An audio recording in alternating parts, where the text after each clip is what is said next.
Olimme tunteneet puoli vuotta, kun aloin lopulta ymmärtää, että Simossa oli jotain pahasti pielessä. Eräänä iltana, kun tunsin oloni harvinaisen hyväksi itseni ja maailman suhteen, kerroin Simolle haluavani nähdä hänet kasvotusten. Simo avasi välittömästi videokeskustelun, jonka hovimestarini hyväksyi ennen kuin ehdin reagoida. Näytölle aukesi vain tyhjä huone, jonka seinällä oli ihmisen siluettia muistuttava varjo. Kun selvisin yllätyksestä ja kysyin Simolta, missä hän oikein oli, Simo vastasi olevansa linjoilla. Oletin hänen pelleilevän ja katkaisin videon.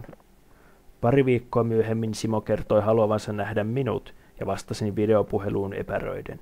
Jälleen näytöllä oli vain tyhjä huone ja seinällä varjo, ei mitään muuta. Simo väitti taas olevansa koneella. Tämä tapahtui muutaman kerran, kunnes kerroin Simolle, ettei se ollut hauskaa, vaan melko häiritsevää. Viimeisen puhelun aikana näytti kuin varjo olisi liikkunut, kääntynyt hitaasti. Minua alkoi vaivata myös se, että Simo vaikutti olevan aina linjoilla, aina valmis vastaamaan minulle muutaman sekunnin viiveellä. Ensin oletin, että meillä oli vain sama vuorokausirytmi, mutta jopa kärsiessäni ajoittaisista unettomuusjaksoistani hän oli aina tavoitettavissa.